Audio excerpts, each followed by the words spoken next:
എപ്പോഴും ഒരു വീക്ക്നെസ് അനുഭവപ്പെടുക. അത് എസ്പെഷ്യലി രാവിലെ ആയിരിക്കും കൂടുതലായിട്ടുള്ളത്. ഇതിപ്പോൾ കുട്ടികളിലാവട്ടെ, മുതിർന്നവരിലാവട്ടെ, സ്ത്രീകളിലും പുരുഷന്മാരിലും ഒരേപോലെ കാണപ്പെടുന്നുണ്ട്. എന്തുകൊണ്ടാണ് ഇത്തരം വീക്ക്നെസ് ഇങ്ങനെ അലട്ടിക്കൊണ്ടിരിക്കുന്നത്? ഇന്നത്തെ വീഡിയോയിലൂടെ നമുക്കതൊന്ന് ഡിസ്കസ് ചെയ്യാം. ഹായ്, ഞാൻ doctor Juhi Das, QNB health കെയറിലെ ഹോമിയോപ്പതിക് ഫിസിഷ്യനാണ്. അതിശക്തമായിട്ടുള്ള വീക്ക്നെസ്, അതായത് ക്ഷീണം അനുഭവപ്പെടുക, എസ്പെഷ്യലി രാവിലെ ആയിരിക്കും ഇത് ഏറ്റവും കൂടുതൽ നമ്മൾ കണ്ടുവന്നിട്ടുണ്ടാവുക. അതായത് നമ്മൾ കിടന്ന് രാവിലെ എഴുന്നേറ്റാൽ ഉടനെ അല്ലെങ്കിൽ രാവിലെ എഴുന്നേൽക്കാൻ പറ്റാത്തൊരവസ്ഥ ഉണ്ടാവുന്നു. നമുക്ക് ബെഡ് വിട്ട് വരാൻ ഒട്ടും ആ ഒരു ടെൻഡൻസി വരുന്നില്ല. എപ്പോഴും കിടക്കണം. നമ്മൾ കറക്റ്റ് ഒരു 6 മണിക്ക് അലാറം വെച്ച് കഴിഞ്ഞാൽ അലാറം ഓഫ് ചെയ്തിട്ട് ദെൻ എഗെയിൻ ഉറങ്ങുന്നു. ആരെങ്കിലും വന്ന് വിളിച്ചു കഴിഞ്ഞാലും നമ്മൾ തിരിഞ്ഞും മറിഞ്ഞും കിടക്കുന്നു. ഒന്ന് എഴുന്നേറ്റ് വരാനുള്ള ആ ഒരു എനർജി നമുക്ക് തോന്നുന്നില്ല. ഇതെന്തുകൊണ്ടാണ് ഈ ഒരു അവസ്ഥ നമ്മളെ ബാധിക്കുന്നത്? ആദ്യത്തേത് നമുക്ക് പറയാം, നമ്മുടെ ഉറക്കം എല്ലാത്തിൻ്റെയും ആധാരമാണ്. കൃത്യമായിട്ട് നമുക്ക് ഉറക്കം കിട്ടിയിട്ടില്ലെങ്കിൽ നമുക്ക് മെൻ്റലിയും ഫിസിക്കലിയും നമുക്ക് വീക്ക്നെസ് വരാം. അതായത് മെൻ്റലി നോക്കുവാണെങ്കിൽ എന്താണ്, നമ്മൾ കൂടുതലായിട്ടും ഇറിറ്റേറ്റഡ് ആവും. ഒരു നൈറ്റിൽ കൃത്യമായിട്ട് ഒരു ഉറക്കം നമുക്കൊരു 7 മണിക്കൂർ അല്ലെങ്കിൽ ഒരു 6 മണിക്കൂർ ഉറങ്ങാൻ പറ്റിയിട്ടില്ലെങ്കിൽ നമുക്ക് ഡേ ടൈമിൽ കൂടുതലായിട്ട് നമ്മൾ മൈൻഡ് തന്നെ നമുക്ക് കൺട്രോൾ ചെയ്യാൻ പറ്റില്ല. ഒരു കോൺസെൻട്രേഷൻ ഒന്നിലും ഉണ്ടാവില്ല. ഒരു കാര്യം നമുക്ക് കൃത്യമായിട്ട് ചെയ്യാൻ പറ്റുന്നില്ല. ഭയങ്കരമായിട്ട് നമ്മൾ റെസ്റ്റ്ലെസ് ആവും, ഇറിറ്റേറ്റഡ് ആവും, പെട്ടെന്ന് ആവശ്യമില്ലാതെ എല്ലാവരോടും ദേഷ്യപ്പെടുക, സങ്കടം ഉണ്ടാവുക, അങ്ങനെ നമ്മുടെ മൂഡ് ഇങ്ങനെ ഫ്ലക്ച്വേറ്റ് ചെയ്തുകൊണ്ടേ നിൽക്കും. അതായത് കൃത്യമായിട്ട് നമ്മൾ ഉറങ്ങിയിട്ടില്ലെങ്കിൽ നമുക്ക് ഈ ഒരു ക്ഷീണം അനുഭവപ്പെടാം. ഇതിനെയാണ് നമ്മൾ മെഡിക്കലി സ്ലീപ്പ് ഇനേഷ്യ എന്ന് പറയുന്നത്. അതായത് സ്ലീപ്പിൽ നിന്ന് നമുക്ക് ആ ഒരു റെസ്റ്റിംഗ് പൊസിഷനിൽ നിന്ന് നമുക്ക് പെട്ടെന്ന് നമുക്ക് ബോഡിക്ക് മൂവ്മെൻറ്റ്സ് കൊടുക്കാൻ പറ്റുന്നില്ല. അതിനെയാണ് നമ്മൾ സ്ലീപ്പ് ഇനേഷ്യ എന്ന് പറയുന്നത്. ഞാൻ തുടക്കത്തിൽ പറഞ്ഞു, അതിൻ്റെ ഒരു കാരണം എന്താണ്, നമ്മുടെ ഉറക്കം കൃത്യമല്ലെങ്കിൽ. ഒരു 7 മണിക്കൂർ മുതൽ 8 മണിക്കൂർ നമ്മൾ ഉറങ്ങിയിട്ടില്ലെങ്കിൽ നമുക്ക് ഈ പ്രശ്നങ്ങൾ രൂപപ്പെടാം. നൈറ്റിൽ കൃത്യമായിട്ട് ഉറക്കം കിട്ടിയിട്ടില്ലെങ്കിൽ അത് ഡേ ടൈമിലാണ് നമുക്ക് കൂടുതലായിട്ടും അതിൻ്റെ വീക്ക്നെസ് അനുഭവപ്പെടുന്നത്. നമുക്കറിയാം, നമ്മുടെ ശരീരത്തിലെ മെലാറ്റോണിൻ ഹോർമോണാണ് നമ്മുടെ സ്ലീപ്പിനെ കൺട്രോൾ ചെയ്യുന്നത്. പീനൽ ഗ്ലാൻഡിൽ നിന്ന് ഉൽപ്പാദിപ്പിക്കുന്ന ഈ ഒരു ഹോർമോണ് ഡേ ടൈമിൽ അത് സബ്സൈഡ് ചെയ്തിരിക്കുകയും നൈറ്റ് ടൈമിലാണ് അതിൻ്റെ ആ ഒരു ആക്ടിവിറ്റി കുറച്ചുകൂടി സ്റ്റിമുലേറ്റ് ചെയ്യുന്നത്. അതായത് ഒരു ഡാർക്ക്നെസ് മോഡിലേക്ക് പോകുമ്പോഴാണ് ആ ഒരു ഹോർമോൺസ് നമ്മുടെ ശരീരത്തിൽ കൂടുതലായിട്ടും പ്രവർത്തിക്കുന്നത്. ആ ഒരു മെലാറ്റോണിൻ ഹോർമോൺസ് കൃത്യമായിട്ട് മെയിൻറ്റെയിൻ ചെയ്തിട്ടില്ലെങ്കിൽ, കൃത്യമായിട്ട് നമ്മുടെ ശരീരത്തിൽ പ്രവർത്തിച്ചിട്ടില്ലെങ്കിൽ നമുക്ക് ഉറക്കത്തിൽ ഡിസ്റ്റർബൻസ് തീർച്ചയായിട്ടും ഉണ്ടാകുന്നു. അപ്പോൾ ഈ ഉറക്കം ഡിസ്റ്റർബ് ചെയ്യുന്ന കാര്യങ്ങൾ എന്തൊക്കെയാണ്? ഒന്നാമത്തേത് ഇന്നത്തെ ലൈഫ് സ്റ്റൈൽ ചേഞ്ചസ് തന്നെ. അതായത് നമ്മൾ ലേറ്റായിട്ട് ഫുഡ് കഴിക്കുന്നു. ഒരു 7 മണിക്ക് കഴിക്കേണ്ട, രാത്രി 7 മണിക്ക് കഴിക്കേണ്ട ഫുഡ് നമ്മൾ 10 മണിയായിട്ടും കഴിച്ചിട്ടുണ്ടാവില്ല. ആ കഴിക്കുന്ന ഫുഡാണെങ്കിൽ തന്നെ ഭയങ്കരമായിട്ട് ഹെവി ആയിട്ട് കഴിക്കുന്നു. ഇന്ന് ഒത്തിരി പേരെ കണ്ടിട്ടുണ്ട്, രാവിലെ കൃത്യമായിട്ട് കഴിക്കില്ല, പക്ഷേ ഉച്ചയ്ക്ക് അത്യാവശ്യം നല്ല രീതിയിൽ കഴിക്കും, വൈകിട്ടായാലും ഒരു ചായ രീതി കഴിക്കും. പക്ഷെ ഒരു ഡിന്നർ ടൈം നോക്കുകയാണെങ്കിൽ എന്താ, ഈ രാവിലത്തതും ഉച്ചയ്ക്കത്തേതിൻ്റെയും ഡബിളായിട്ട് നമ്മൾ കഴിക്കുന്നു. അതും വറുത്തതും പൊരിച്ചതും ആയിട്ടുള്ള പല രീതിയിലുള്ള ചിക്കൻ ഐറ്റംസും ഫിഷ് ഐറ്റംസും നമ്മൾ കഴിക്കുന്നു. ഇപ്പോൾ കുട്ടികളൊക്കെ ആണെങ്കിൽ, നമ്മൾ ഇന്നത്തെ ജനറേഷനിലെ കുട്ടികളൊക്കെ നോക്കുകയാണെങ്കിൽ തന്നെ അവർ ഡേ ടൈമിൽ പകരം നൈറ്റ് ടൈമിൽ കൂടുതലായിട്ടും ഇത്തരം ജങ്ക് ഫുഡും പിസ്സ, ബർഗർ, പല രീതിയിലുള്ള ഓയിലി ഫുഡ് ഐറ്റംസ് ഒക്കെ നൈറ്റ് ടൈമിലാണ് കൂടുതലായിട്ടും കഴിക്കുന്നത്. അപ്പോൾ കൃത്യമായിട്ട് ദഹനം നമ്മുടെ ശരീരത്തിൽ നടക്കില്ല. പിന്നെ രാവിലെ എഴുന്നേറ്റാൽ ഉടനെ തന്നെ നമുക്ക് എന്താ, ഗ്യാസ് ട്രബിളിൻ്റെ ഇഷ്യൂസ് ഉണ്ടാവുന്നു, വയറ് വീർത്ത് വരുന്നു, ബ്ലോട്ടിംഗ് ടെൻഡൻസി ഉണ്ടാവുന്നു, ഓക്കാനം, നെഞ്ചെരിച്ചിലിൻ്റെ പ്രശ്നങ്ങൾ ഉണ്ടാവുന്നു, മലം കൃത്യമായിട്ട് പോകാൻ പറ്റാത്തൊരവസ്ഥ ഉണ്ടാവുന്നു. അങ്ങനെ പല രീതിയിലുള്ള ഗ്യാസ്ട്രോ റിലേറ്റ് ചെയ്തിട്ടുള്ള കംപ്ലയിൻറ്റ്സ് സ്റ്റാർട്ടപ്പ് ചെയ്യുന്നതാണ്. അതിൻ്റെ റീസൺ എന്താണ്? കൃത്യമായ അളവിൽ, അതായത് ഒരു ക്വാണ്ടിറ്റി കുറച്ചിട്ട് ക്വാളിറ്റി കൂട്ടിയിട്ടുള്ള ഭക്ഷണം കൃത്യമായിട്ട് കഴിച്ചിട്ടില്ലെങ്കിലാണ്, അതായത് ടൈമിംഗ് ആണ് ഏറ്റവും ഇമ്പോർട്ടൻറ്റ്. കൃത്യ ടൈമിങ്ങിൽ നമ്മൾ ഫുഡ് കഴിച്ചിട്ടില്ലെങ്കിൽ നമ്മുടെ ഉറക്കം നമുക്ക് തീർച്ചയായിട്ടും ഡിസ്റ്റർബ് ആവുമെന്ന് പറയാം. നമുക്കറിയാം, തൈറോയ്ഡ് ഗ്രന്ഥിയിൽ വേരിയേഷൻസ് കാണിച്ചു കഴിഞ്ഞാൽ, അതായത് തൈറോയ്ഡ് ഹോർമോൺസ് കൃത്യമായിട്ട് പ്രവർത്തിച്ചിട്ടില്ലെങ്കിൽ, ഹൈപ്പോ തൈറോയിഡിസം കേസസ് നോക്കുകയാണെങ്കിൽ എപ്പോഴും നമുക്കൊരു ഉറക്കം ഡിസ്റ്റർബൻസ് ഉണ്ടാവുന്നു. ഒരു ലാക്ക് ഓഫ് സ്ലീപ്പ് എന്ന് പറയാം. രാത്രി തിരിഞ്ഞും മറിഞ്ഞും നമ്മളെ ബെഡിൽ നിന്ന് നമ്മൾ കളിക്കുന്നു. അതിൻ്റെയൊക്കെ റീസൺസ് എന്താണ്? തൈറോയ്ഡ് ഹോർമോൺസിൽ ഉണ്ടാവുന്ന വേരിയേഷൻസ് ആണ്.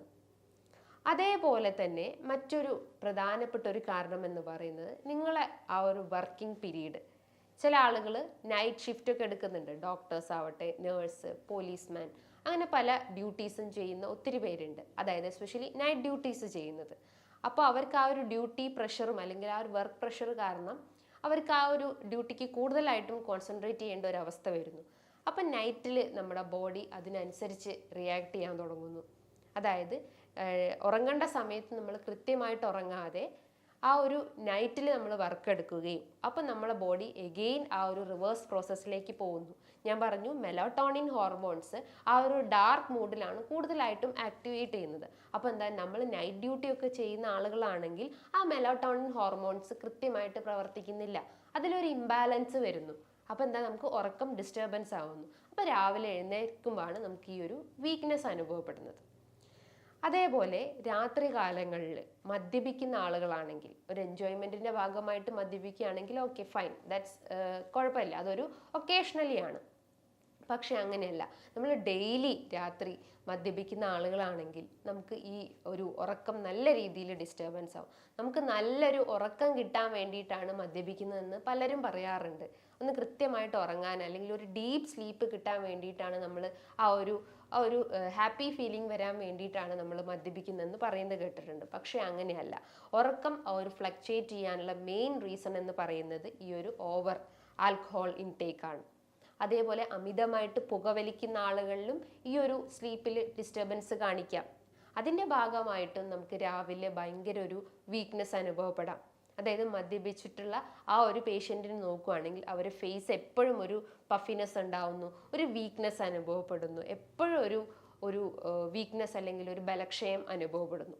ഇന്ന് പല രീതിയിലുള്ള മെഡിസിൻസ്, ഹൈ ഡോസിലുള്ള മെഡിസിൻസ് എല്ലാവരും ഡെയിലി ഓരോ അസുഖത്തിന് വേണ്ടിയിട്ട് കഴിക്കുന്നുണ്ട്. അതായത് സെഡേറ്റീവ്സ് പോലത്തെ പല രീതിയിലുള്ള ഹൈ ഡോസ് മെഡിസിൻസ്. അതിൻ്റെ ഒരു ആഫ്റ്റർ എഫക്റ്റ് ആയിട്ടും അല്ലെങ്കിൽ അതിൻ്റെ ഒരു സൈഡ് എഫക്റ്റ് ആയിട്ടും നമുക്ക് സ്ലീപ്പിൽ നല്ല രീതിയിലുള്ള ഡിസ്റ്റർബൻസ് കാണിക്കുന്നുണ്ട്. ആ ഒരു മെഡിസിൻസ് നമ്മൾ ഓവറായിട്ട് കഴിക്കുകയാണെങ്കിൽ സ്ലീപ്പിൽ മാത്രമല്ല പല ഓർഗൻ ഡാമേജും ക്രിയേറ്റ് ചെയ്യുന്നുണ്ട്. അതായത് കിഡ്നി ഫെയിലിയർ, അതേപോലെ തന്നെ ലിവർ ഫെയിലിയർ പോലത്തെ പല പ്രശ്നങ്ങളും നമുക്ക് ക്രിയേറ്റ് ചെയ്യാനുള്ള ചാൻസസ് ഉണ്ട്. അതേപോലെ കൂർക്കം വരെയുള്ള ആളുകൾ ഉണ്ട്. അതിൻ്റെ ഭാഗമായിട്ടും നമുക്ക് ഈ ഒരു സ്ലീപ്പിൽ ഡിസ്റ്റർബൻസ് ഉണ്ടാവുന്നു. കൂർക്കം വലിൻ്റെ ഒരു മെയിൻ റീസൺ എന്താണ്? നമ്മുടെ ഈ ഒരു ത്രോട്ട് മസിൽസ്, അതായത് ത്രോട്ടിനെ കവർ ചെയ്തിട്ടുള്ള പേശികൾക്ക് എന്തെങ്കിലും ഒരു ഡാമേജോ അല്ലെങ്കിൽ അതിനുണ്ടാവുന്ന ഒരു കൺസ്ട്രിക്ഷൻ കാരണമാണ് ഈ ഒരു നോയ്സി സ്ലീപ്പ് ഉണ്ടാവുന്നത് അല്ലെങ്കിൽ കൂർക്കം വലിക്കുന്നത്. അപ്പം നമ്മുടെ ശരീരത്തിൽ എഗെയിൻ ഒരു ഓക്സിജൻ ഡിപ്ലീഷൻ വരുന്നു, അല്ലെങ്കിൽ ഓക്സിജൻ കൃത്യമായിട്ട് ഓരോ ഓർഗൻസിലേക്കും സ്പ്രെഡ് ആവാത്തൊരവസ്ഥ വരുന്നു. അപ്പോൾ ഒരു ഓർഗൻ ഫെയിലിയറോ അങ്ങനെ പല സിവിയർ കോംപ്ലിക്കേഷൻസും ക്രിയേറ്റ് ചെയ്തെന്ന് വരാം. അപ്പോൾ കൂർക്കം വലിൻ്റെ ഭാഗമായിട്ടും നമുക്ക് ഉറക്കത്തിൽ നല്ല രീതിയിലുള്ള ഡിസ്റ്റർബൻസ് ക്രിയേറ്റ് ചെയ്യുന്നു. അതേപോലെ തന്നെ പ്രമേഹ രോഗികളിലും ഇന്നും വളരെയധികം ഈ ഒരു സ്ലീപ്പിൽ ഡിസ്റ്റർബൻസ് കണ്ടുവന്നിട്ടുണ്ട്. ഒത്തിരി പേര് പറയാറുണ്ട് രാത്രി എനിക്ക് കൃത്യമായിട്ട് ഉറക്കം കിട്ടുന്നില്ല. ഉറക്കം എന്ന് പറയുമ്പോൾ ആ ഒരു കൃത്യമായിട്ടുള്ള ഒരു 7 hours കൃത്യമായിട്ട് മെയിൻറ്റെയിൻ ചെയ്യാൻ പറ്റുന്നില്ല. ഇടയ്ക്കിടയ്ക്ക് ഞെട്ടി എഴുന്നേറ്റ് പോകുന്നു. രാവിലെ എഴുന്നേൽക്കുമ്പോഴാണ് കൂടുതലായിട്ടും ക്ഷീണം അനുഭവപ്പെടുന്നത്. അപ്പം നമ്മുടെ ശരീരത്തിലെ ബ്ലഡ് ഷുഗർ ഷൂട്ട് ചെയ്ത് കഴിഞ്ഞാലും ഇത്തരം സ്ലീപ്പ് ഡിസ്റ്റർബൻസ് ഉണ്ടാവുന്നു. അപ്പോൾ രാവിലെ എഴുന്നേൽക്കുമ്പോൾ ആ ഒരു മോർണിംഗ് വീക്ക്നെസ് അനുഭവപ്പെടുന്നു, അല്ലെങ്കിൽ ആ ഒരു സ്ലീപ്പ് ഇനേഷ്യ നമുക്ക് ക്രിയേറ്റ് ചെയ്യുന്നു. അതേപോലെ തന്നെ നിങ്ങളെ ആ ഒരു ലൈഫ് സ്റ്റൈൽ ചേഞ്ചസ് തന്നെ നമുക്ക് പറയാം. ഞാൻ തുടക്കത്തിൽ തന്നെ പറഞ്ഞു, നമ്മുടെ ഫുഡ് ഇൻടേക്ക് കൂടുതലായിട്ടും ഫാസ്റ്റ് ഫുഡ്, പ്രോസസ്ഡ് ഫുഡ്, ഓവറായിട്ടുള്ള ഓയിലി ഫുഡും സ്പൈസി ഫുഡും ഒക്കെ നമ്മൾ ഡെയിലി നൈറ്റിൽ ഓവറായിട്ട് കഴിക്കുകയാണെങ്കിലും അതിൻ്റെ ഭാഗമായിട്ടും നമുക്ക് ഈ ഒരു വീക്ക്നെസ് മോർണിംഗിൽ അനുഭവപ്പെടുന്നുണ്ട്. ഇനി ഈ ഒരു സ്ലീപ്പ് ഇനേഷ്യനെ നമുക്ക് എങ്ങനെ മാനേജ് ചെയ്യാമെന്ന് നോക്കാം. ഞാൻ പറഞ്ഞു സ്ലീപ്പ് എല്ലാത്തിൻ്റെയും അടിസ്ഥാനമാണെന്ന് പറഞ്ഞു. അപ്പോൾ എന്താ, നമ്മൾ ഉറങ്ങുന്നതിൻ്റെ മുൻപേ ആയിട്ട് ഈ ഒരു TV, മൊബൈൽ ഫോൺസ്, കമ്പ്യൂട്ടേഴ്സ്, ഈ ഒരു സ്ക്രീൻ ടൈം ഒരു 1 hour ബിഫോർ ആയിട്ട് കട്ട് ചെയ്യാൻ ശ്രമിക്കുക. അതായത് അത് ഒഴിവാക്കാൻ ശ്രമിക്കുക. എന്നിട്ട് കൃത്യമായിട്ടുള്ള ഒരു ഡീപ്പ് സ്ലീപ്പ് മെയിൻറ്റെയിൻ ചെയ്യാൻ ശ്രമിക്കുക. ഒരു 7 മണിക്കൂർ മുതൽ ഒരു 8 മണിക്കൂർ കൃത്യമായിട്ടൊരു ഉറക്കം മെയിൻറ്റെയിൻ ചെയ്യാൻ ശ്രമിക്കുക. അപ്പോൾ രാവിലെ എഴുന്നേൽക്കുമ്പം നമുക്ക് ആ ഒരു ഫ്രഷ് ഫീലിംഗ് ഉണ്ടാവുന്നു. രണ്ടാമതായിട്ട് നിങ്ങളുടെ ഭക്ഷണ രീതികൾ തന്നെ നിങ്ങൾ കൺട്രോൾ ചെയ്യണം. രാത്രിയിലുള്ള അമിതമായിട്ടുള്ള ഭക്ഷണ രീതികൾ കംപ്ലീറ്റ് ആയിട്ട് അവോയ്ഡ് ചെയ്യുക. നിങ്ങൾക്ക് ഭക്ഷണം കഴിക്കാം, ഒരു 7 മണീൻ്റെ ഉള്ളിൽ ഒരു മിതമായ രീതിയിൽ എന്തെങ്കിലും ഒരു സാലഡ്സ് രൂപത്തിലോ എന്തെങ്കിലും ഒരു മീഡിയം ഫുഡ് കഴിക്കാൻ ശ്രമിക്കുക. ഓയിലി ഫുഡ് ഒഴിവാക്കുക. സ്പൈസി ഫുഡും പ്രോസസ്ഡ് ഫുഡും ഒക്കെ ഉണ്ടെങ്കിൽ അത് കംപ്ലീറ്റ് ആയിട്ട് കട്ട് ചെയ്യാൻ ശ്രമിക്കുക. അതായത് ഒരു ക്വാണ്ടിറ്റി കുറച്ചിട്ട് ക്വാളിറ്റി ഇൻക്രീസ് ചെയ്യുന്ന ഭക്ഷണങ്ങൾ നൈറ്റ് ടൈമിൽ എടുക്കാൻ ശ്രമിക്കുക. അതേപോലെ തന്നെ തൈറോയിഡിൻ്റെ പ്രശ്നങ്ങളുണ്ടെങ്കിൽ, അല്ലെങ്കിൽ ബ്ലഡ് ഷുഗറിൻ്റെ പ്രശ്നങ്ങൾ, അല്ലെങ്കിൽ പ്രമേഹത്തിൻ്റെ പ്രശ്നങ്ങളുണ്ടെങ്കിൽ അത് കൺട്രോൾ ചെയ്യുന്ന ആ ഒരു കോഴ്സ് ആദ്യം കൺട്രോൾ ചെയ്യാൻ ശ്രമിക്കുക. അതായത് ഭക്ഷണമായിട്ടും മരുന്നായിട്ടും നിങ്ങൾ അത് ആദ്യം കൺട്രോൾ ചെയ്യാൻ ശ്രമിക്കുക. അത് കൺട്രോൾ ചെയ്താൽ നമുക്ക് സ്ലീപ്പ് ഓട്ടോമാറ്റിക്കലി നമ്മളെ ബോഡിക്ക് അത് ഇൻഡ്യൂസ് ചെയ്ത് വരുന്നതാണ്. നമുക്കറിയാം നമ്മുടെ ശരീരത്തിൽ ന്യൂറോ ട്രാൻസ്മിറ്റേഴ്സ് ഉണ്ട്. ഈ ന്യൂറോ ട്രാൻസ്മിറ്റേഴ്സിൻ്റെ സഹായത്തോടെ, അല്ലെങ്കിൽ അത് ആ ഒരു സിഗ്നൽസ് പാസ് ചെയ്യുമ്പോഴാണ് നമ്മളൊന്ന് തിങ്ക് ചെയ്യുന്നതും നമ്മുടെ തോട്ടൊക്കെ ഒന്ന് ക്രിയേറ്റ് ചെയ്യുന്നത്. അപ്പോൾ ഈ ന്യൂറോ ട്രാൻസ്മിറ്റർ ആയിട്ടുള്ള അഡിനോസിൻ ഓരോ ന്യൂറോൺസിന് ചുറ്റും കൂടുതലായിട്ടും ഡിപ്പോസിറ്റ് ചെയ്യുന്നു. അപ്പോൾ അതിൻ്റെ ഭാഗമായിട്ടാണ് നമുക്ക് ഈ ഒരു സ്ലീപ്പിൽ നല്ല രീതിയിൽ വേരിയേഷൻസ് കാണിക്കുന്നത്. അതായത് സ്ലീപ്പ് ഇങ്ങനെ ഫ്ലക്ച്വേറ്റ് ചെയ്തുകൊണ്ടിരിക്കുന്നത്. അപ്പോൾ ഈ ഒരു അഡിനോസിൻ്റെ ആ ഒരു ഓവർ ഡിപ്പോസിഷൻ കുറയ്ക്കാൻ വേണ്ടിയിട്ടും ആ ഒരു വീക്ക്നെസ് കുറയ്ക്കാൻ വേണ്ടിയിട്ട് നിങ്ങൾ ഒരു ഗ്ലാസ് ചായയോ ഒരു ഗ്ലാസ് കാപ്പിയോ ഡെയിലി നിങ്ങൾക്ക് കഴിക്കാവുന്നതാണ്. അപ്പോൾ ആ ഒരു ന്യൂറോ ട്രാൻസ്മിറ്റേഴ്സ് കുറച്ചുകൂടി ഒന്ന് ആക്റ്റീവ് ആവുകയും, അല്ലെങ്കിൽ ആ ഒരു സിഗ്നൽസ് കൃത്യമായിട്ട് ആ ഒരു ചാനൽസിലൂടെ പാസ് ചെയ്ത് പോവുകയും ചെയ്യുന്നു. അപ്പോൾ ഒരു ഗ്ലാസ് ചായയോ ഒരു കാപ്പിയോ നിങ്ങൾക്ക് എടുക്കാവുന്നതാണ്. അതേപോലെ തന്നെ മറ്റൊരു പ്രധാനപ്പെട്ട ഒരു മാനേജ്മെൻറ്റ് സൈഡ് എന്ന് പറയുമ്പം നിങ്ങൾ ഇത്തരം ഗാഡ്ഗറ്റ്സും സ്ക്രീൻ ടൈമും കംപ്ലീറ്റ് ആയിട്ട് കട്ട് ചെയ്യാൻ ശ്രമിക്കുക. അതേപോലെ തന്നെ നിങ്ങളുടെ ആ ഒരു ഹാബിറ്റ്സ്, ഓവറായിട്ടുള്ള മദ്യപാനവും അമിതമായിട്ടുള്ള സ്മോക്കിംഗ് ഹാബിറ്റ്സ് ഒക്കെ ഉണ്ടെങ്കിൽ അത് പൂർണ്ണമായിട്ടും ഉപേക്ഷിക്കാൻ ശ്രമിക്കുക. അത് കുറച്ച് കഴിഞ്ഞാൽ പല രീതിയിലുള്ള പ്രശ്നങ്ങൾ നമുക്ക് കൺട്രോൾ ചെയ്യാൻ പറ്റും. ഫാറ്റി ലിവർ പ്രശ്നങ്ങളും സിറോസിസ് വരുന്നതും ഒക്കെ നമുക്ക് പ്രിവെൻറ്റ് ചെയ്യാൻ പറ്റുന്നതാണ്. അപ്പോൾ ഇത്തരം ദുശീലങ്ങൾ ഉണ്ടെങ്കിൽ അത് ഒക്കേഷണലി മാത്രം എടുക്കാൻ ശ്രമിക്കുക. നല്ല രീതിയിൽ വെയിൽ കൊള്ളാൻ ശ്രമിക്കുക. രാവിലെ ഒരു 10 മണി മുതൽ 3 മണീൻ്റെ ഇടയിലുള്ള വെയിൽ, സൺലൈറ്റ് എക്സ്പോഷർ ഏറ്റവും ഇമ്പോർട്ടൻ്റ് ആണ്. ആ ഒരു എക്സ്പോഷർ നമ്മുടെ ബോഡിയിലേക്ക് എത്തിക്കഴിഞ്ഞാൽ വിറ്റമിൻ ഡിൻ്റെ പ്രൊഡക്ഷൻ അമിതമാവുന്നു, അല്ലെങ്കിൽ ആ ഒരു മെറ്റബോളിസം കൃത്യമായിട്ട് നമ്മുടെ ബോഡിയിൽ നടക്കുന്നു. അപ്പോൾ വീക്ക്നെസ്സിൻ്റെ പ്രശ്നങ്ങളുണ്ടെങ്കിൽ അത് നമുക്ക് അതിലൂടെ കൺട്രോൾ ചെയ്യാൻ പറ്റുന്നതാണ്. ഇനിയിപ്പോൾ മൈൻഡൊക്കെ ഒന്ന് റിലാക്സ് ആവാൻ വേണ്ടിയിട്ട് എന്തെങ്കിലും മ്യൂസിക് തെറാപ്പി ചെയ്യുക. അതായത് നല്ല രീതിയിലുള്ള പാട്ടുകൾ കേൾക്കാൻ ശ്രമിക്കുക. നല്ല രീതിയിൽ വർക്കൗട്ട് ചെയ്യാൻ ശ്രമിക്കുക. ഈ ചടഞ്ഞുകൂടിയിരിക്കുന്ന ആ ഒരു ദുശീലുണ്ടെങ്കിൽ അത് ഒഴിവാക്കാൻ ശ്രമിക്കുക. ബോഡിക്ക് എന്തെങ്കിലും ഒരു മൂവ്മെൻറ്റ്സ് എപ്പോഴും കൊടുത്തുകൊണ്ടേയിരിക്കുക. TV, മൊബൈൽ ഫോൺസ്, കമ്പ്യൂട്ടേഴ്സൊക്കെ ഉണ്ടെങ്കിൽ അതിൻ്റെ ആ ഒരു യൂസ് കംപ്ലീറ്റ് ആയിട്ട് കുറച്ച് കൊണ്ടുവരാൻ ശ്രമിക്കുക. നല്ല രീതിയിൽ പോഷകാഹാരങ്ങൾ നിറഞ്ഞിട്ടുള്ള ഭക്ഷണങ്ങൾ കഴിക്കാൻ ശ്രമിക്കുക. എന്തെങ്കിലും ഒരു നട്ട്സോ ഫ്രൂട്ട്സോ വെജിറ്റബിൾസോ ചെറു മത്സ്യങ്ങളോ അതേപോലെ തന്നെ എന്തെങ്കിലും ഒരു മീറ്റ് ഐറ്റംസ് ഡെയിലി നിങ്ങളെ ഭക്ഷണത്തിൽ ഉൾപ്പെടുത്താൻ ശ്രമിക്കുക. നല്ല രീതിയിൽ വെള്ളം കുടിക്കാൻ ശ്രമിക്കുക. ഒരു 7 to 8 ഗ്ലാസ് വെള്ളം ഡെയിലി കുടിക്കാൻ ശ്രമിക്കുക. ഈ പറഞ്ഞിട്ടുള്ള കാര്യങ്ങൾ നിങ്ങൾ കൃത്യമായിട്ട് നിങ്ങളെ ഡെയിലി റൂട്ടീനായിട്ട് ഫോളോ ചെയ്ത് കഴിഞ്ഞാൽ നമുക്ക് ആ ഒരു മോർണിംഗ് വീക്ക്നെസ്സും ആ ഒരു സ്ലീപ്പ് ഇനേഷ്യയും നമുക്ക് കുറയ്ക്കാൻ പറ്റുന്നതാണ്. ഇനി ഇതുമായി ബന്ധപ്പെട്ട എന്തെങ്കിലും ഡൗട്ടുകൾ ഉണ്ടെങ്കിൽ താഴെ കാണുന്ന നമ്പറിൽ കോൺടാക്റ്റ് ചെയ്യാവുന്നതാണ്. നല്ലൊരു ഹെൽത്ത് ടോപ്പിക്കുമായി വീണ്ടും കാണാം. താങ്ക്